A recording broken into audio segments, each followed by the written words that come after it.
ইএফটিতে সব শিক্ষকদের বেতন উদ্বোধন করা হবে 1 জানুয়ারি। তার মানে হচ্ছে এটা হলো 30 ডিসেম্বরের সংবাদ। এই অনুষ্ঠানে দেখা যাচ্ছে একটা অনুষ্ঠান আয়োজন করা হয়েছে। সেই অনুষ্ঠানে এমপিভুক্ত শিক্ষকদের বেতন ভাতা অবসর সুবিধা দিতে শিক্ষা প্রতিষ্ঠানে I/++ সফটওয়্যারের ইলেকট্রনিক ফান্ড ট্রান্সফার বা ইএফটি কার্যক্রমের উদ্বোধন করা হবে। ইতিমধ্যে পরীক্ষামূলকভাবে কয়েকটি থানা ও উপজেলায় শিক্ষকদের বেতনের কার্যক্রম উদ্বোধন করা হয়েছিল। বিনামূল্যে নতুন পাঠ্য বইয়ের অনলাইন ভার্সন উদ্বোধন হবে আগামী 1 জানুয়ারি। এ উপলক্ষে রাজধানীর আন্তর্জাতিক মাতৃভাষা ইনস্টিটিউটে এক অনুষ্ঠানের আয়োজন করা হয়েছে। এনসিটিভির ওয়েবসাইটে পাঠ্য বইয়ের অনলাইন ভার্সন উদ্বোধনের প্রস্তুতি চলছে। একই অনুষ্ঠানে এমপিভুক্ত শিক্ষকদের বেতন ভাতা অবসর সুবিধা দিতে শিক্ষা প্রতিষ্ঠানে I/++ software electronic money transfer EFT কার্যক্রমের উদ্বোধন করা হবে। ইতিমধ্যে পরীক্ষামূলকভাবে কয়েকটি থানা উপজেলায় শিক্ষকদের ইএফটিতে সফল বেতন দেওয়া শুরু হয়েছে। আসছে জানুয়ারি থেকে এমপিভুক্ত সব শিক্ষকদের বেতন ইএফটিতে দেওয়ার পরিকল্পনা রয়েছে। আগামী 1 জানুয়ারি অনুষ্ঠানে ইএফটি বিষয়ক EMISL ও I/++ সফটওয়্যারের বিভিন্ন দিক নিয়ে আলোচনা ও সুবিধাভোগী শিক্ষকরা প্রতিক্রিয়া জানাবেন, তারা কীরকম সুবিধা পেয়েছেন সেটা। গতকাল রোববার মাধ্যমিক ও উচ্চশিক্ষা অধিদপ্তরের এবং জাতীয় শিক্ষাক্রম ও পাঠ্যপুস্তক বোর্ড সূত্রে এসব তথ্য জানিয়েছেন। সূত্র আরও জানিয়েছে, 1 জানুয়ারি সকাল 10টায় অনুষ্ঠান শুরু হবে। এতে প্রধান অতিথি থাকবেন শিক্ষা উপদেষ্টা অধ্যাপক ডক্টর ওয়াহিউদ্দিন মাহমুদ। বিশেষ অতিথি থাকবেন প্রধান উপদেষ্টা শিক্ষা বিষয়ক সহকারী অধ্যাপক ডক্টর M আমিনুল ইসলাম, শিক্ষা মন্ত্রণালয়ের মাধ্যমিক ও উচ্চশিক্ষা বিভাগের সিনিয়র সচিব সিদ্দিক জুবায়ের, অর্থ মন্ত্রণালয়ের অর্থ বিভাগের সচিব ডক্টর মোহাম্মদ খায়রুজ্জামান মজুমদার, শিক্ষা মন্ত্রণালয়ের কারিগরি ও মাদ্রাসা শিক্ষা বিভাগের সচিব ডক্টর খোয়ামা কবিরুল ইসলাম, এনসিটিভির chairman professor doctor AK/M Riazul Hasan প্রমুখ। অনুষ্ঠানে সভাপতিত্ব করবেন মাধ্যমিক ও উচ্চশিক্ষা অধিদপ্তরের মহাপরিচালক প্রফেসর ABM রিজাউল করিম। এই 1 জানুয়ারি 2025 সালে এই বিষয়টি নিয়ে ইএফটিতে কীভাবে শিক্ষকদের বেতন দেওয়া যায় সেটা নিয়ে আলোচনা হবে। তো এটি নিয়ে জাগো নিউজ 24-এও সংবাদ শিরোনাম হয়েছে যে ইএফটিতে জানুয়ারি থেকে শিক্ষকদের বেতন উদ্বোধন হবে বুধবার 2025 সালের 1 জানুয়ারি। বেসরকারি শিক্ষা প্রতিষ্ঠানের অনেক শিক্ষক 2 প্রতিষ্ঠান থেকে বেতন ভাতা তুলছেন। অনেকে জাল সনদ ব্যবহার করে চাকরি ভাগিয়ে নিয়েছেন। অনেক প্রতিষ্ঠান থেকে শিক্ষক চাকরি ছাড়লেও প্রতিষ্ঠান প্রধান সেই তথ্য লুকিয়ে মাসের পর মাস সরকারি অংশের বেতন ভাতা তুলে আত্মসাৎ করেন। আবার চাকরি শেষে অবসর ভাতা তুলতেও হয়রানির মুখে পড়েন মানুষ গড়ার কারিগররা।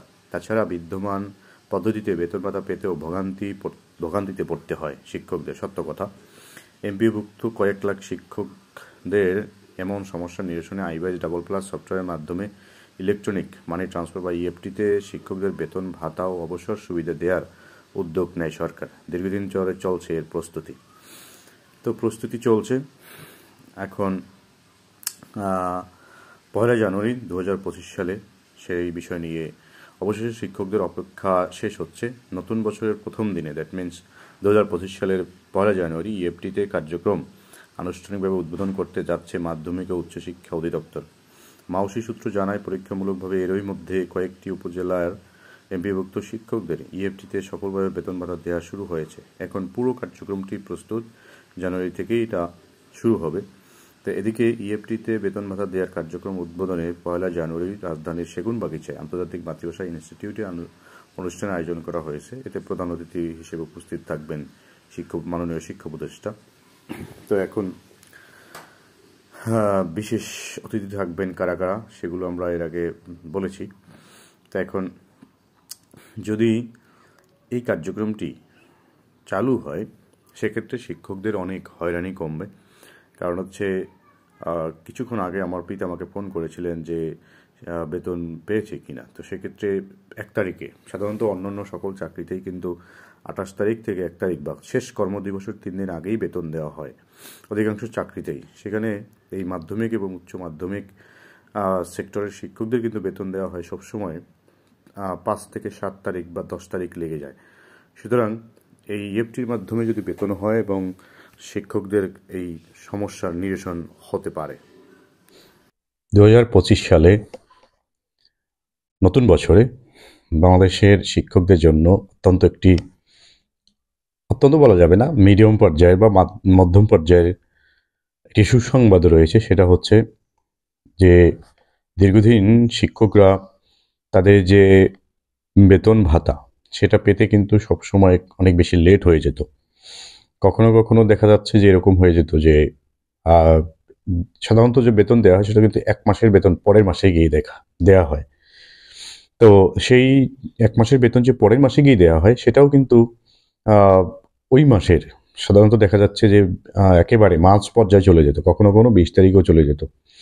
তো জেনারেলি 7 থেকে 10 এবং কখনো কখনো 12-15, যেমন এই 2025 সালে জানুয়ারি মাস শুরু হয়েছে।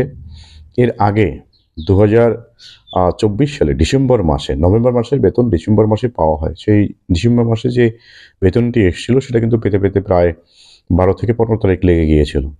তো এখন যে কাজটি করা হচ্ছে, যে সুসংবাদটি, সেটা হচ্ছে যে এখন থেকে 2025 সাল থেকে সাধারণত যে শিক্ষকরা যে বেতন পেতেন 10 থেকে 15 তারিখে বা তারও বেশি দেরিতে, এখন আর সেটা পাবেন না। এখন ইলেকট্রনিক মানি ট্রান্সফার বা ইএফটি এর মাধ্যমে শিক্ষকদের বেতন একেবারে মাসের শুরুতেই দেওয়া হবে। তবে যেটা হয়ে থাকে, যদি এর পরেও বিভিন্ন কমিটির যে আনুষ্ঠানিকতা থাকে, যে কমিটির স্বাক্ষর সহ আবার একটা আহ, কাগজ তৈরি করে সেটা ব্যাংকে দিতে হবে, এরকম যদি থাকে তাহলে অবশ্যই আবার সেই লেন্দি প্রসেসে চলে যাবে। কারণ ব্যাংকে যখনই কোনো একটি ব্যাংকে সাধারণত একটা ব্যাংকে অনেক শিক্ষকদের কিন্তু বেতন এসে থাকে, সেখানে যদি ব্যাংকে যারা 1-2 জন কর্মকর্তা থাকেন, তারা এই যে এত বেশি পরিমাণে শিক্ষকদের বেতন পোস্টিং দিতে গিয়ে তার অ্যাকাউন্টে ওটাকে অ্যাড করতে গিয়ে কিন্তু প্রচুর পরিমাণে সময় লেগে যেত। তো এখন যদি ইএফটির মাধ্যমে হয় সেক্ষেত্রে দেখা যাবে যে সরাসরি একেবারে শিক্ষা মন্ত্রণালয় থেকে বা অর্থ বিভাগ থেকে আহ, স্ব অ্যাকাউন্টে টাকাটা চলে আসবে। এখন আর স্কুলের অ্যাকাউন্টে যাবে, সেখান থেকে আবার পরবর্তীতে শিক্ষকদের স্ব অ্যাকাউন্টে ট্রান্সফার, এটা আর করার প্রয়োজন হবে না। সরাসরি ব্যালেন্সটা ওখান থেকেই যোগ হয়ে আসবে। তো এটা হচ্ছে সবচেয়ে ভালো একটি দিক এবং বছরের শুরুতে একটি সুসংবাদ। যদিও বেতন বৃদ্ধি বা কোনো একটা পে স্কেল আসছে, এই ধরনের বড় ধরনের কোনো সুসংবাদ নেই, অথবা জাতীয়করণ করা হচ্ছে, অথবা সামনে আসছে ঈদের আগেই বোনাস বর্ধিত করা হবে, 100% করা হবে, এই ধরনের কোনো সুসংবাদ, অনেক বড় ধরনের সুসংবাদ নেই। তো যদিও এই যে সুসংবাদটি আসছে এটাকে আমরা মিডিয়াম সাইজের সুসংবাদ বলি। তো এই সুসংবাদটিও কিন্তু শিক্ষকদের জন্য কম নয়, কারণ দেখা যেত এই ধরনের ক্ষেত্রে শিক্ষকদেরকে কমিটির যে সভাপতি থাকে তার কাছে গিয়ে ধর্ণা দিতে হতো, তার কাছে গিয়ে বসে থাকতে হতো। যদি সভাপতি এলাকায় না থাকতো তখন তার কাছে আবার যেতে হতো। যেমন এরকমও হয়েছে যে আমাদের শিক্ষা প্রতিষ্ঠানের সভাপতি আহ, যে কোনো একটি ঝামেলার কারণে সে ঢাকায় গিয়েছিল, সেখানে তার কাছে গিয়ে বেতন স্বাক্ষর করিয়ে আনতে 2 মাসে খরচ হয়েছিল 5,000 টাকা। যিনি বেতনে স্বাক্ষর করাতে গিয়েছিলেন প্রধান শিক্ষক, তার 2 মাসে 5,000 টাকা খরচ হয়েছিল। তো এরকম যদি কোনো কোনো সভাপতি, অনেক সময় দেখা যাচ্ছে এলাকায় থাকেন না, অনেক দূরে গিয়ে থাকেন, তার কাছে প্রতি মাসেই স্বাক্ষর করাতে যেতে হয়। তো এবং অনেক সভাপতি এরকমও রয়েছে যে বেতনে স্বাক্ষর করানোর জন্য আবার তাকে বকশিস দিতে হয়। তো এইগুলো থেকে কিন্তু শিক্ষক সমাজ বাঁচবেন, এগুলো থেকে, এই ধরনের হয়রানি থেকে তারা সেভ হবেন। তো এই জন্য এটাকে বলছি আমরা যে মিডিয়াম পর্যায়ের একটা সুসংবাদ। তো এখন 24 সালের মাঝামাঝি অথবা শেষ দিকেই কিন্তু পরীক্ষামূলকভাবে কিছু উপজেলাতে, জেলা উপজেলাতে কিছু শিক্ষা প্রতিষ্ঠানে কিন্তু এই ইএফটি চালু করা হয়েছিল এবং সেখানে দেখা গিয়েছে যে সফলভাবে এটি চালু হয়েছে এবং এটা শিক্ষকরা ভালো সুবিধা পেয়েছেন। সেই জন্য কিন্তু এখন এটাকে একেবারে আহ, সম্পূর্ণ দেশেই, সারা দেশেই সকল শিক্ষকদের ক্ষেত্রে এটাকে অ্যাপ্লাই করা হচ্ছে এবং 2025 সালের 1লা জানুয়ারি এই নিয়ে যে মিটিংটি আয়োজন করা হয়েছে সেখানে শিক্ষা উপদেষ্টা থাকবেন এবং অন্যান্য শিক্ষা সংশ্লিষ্ট কর্মকর্তারা থাকবেন। তারা এই যে পরীক্ষামূলকভাবে যাদের সাথে এই নিয়মটি প্রয়োগ করা হয়েছিল, ইএফটি চালু করা হয়েছিল, সেই সুবিধাভোগী শিক্ষকদেরকেও সেখানে রাখা হবে এবং তারা বলবেন তাদের এক্সপেরিয়েন্স। এবং এখানে আরেকটা বিষয় এখানে বলা হয়েছে যে যে সকল শিক্ষকরা অবসরে যাবেন তাদের টাকাটাও এই ইলেকট্রনিক মানি ট্রান্সফারের মাধ্যমে তাদের স্ব অ্যাকাউন্টে চলে আসবে। আমরা যখন পড়াশোনা করতাম সেই সময় থেকে এখন পর্যন্ত যেটা দেখছি, শিক্ষকদের বিভিন্ন সময়ে মিডিয়াতেও আসে যে অনেক শিক্ষক তার যে অবসর সুবিধা যে টাকাটা সেটা তারা দেখে যেতে পারেন না, কবরে চলে যান, তারপরে তাদের টাকাটা তার যে অংশীদার যারা থাকেন তারা পান না।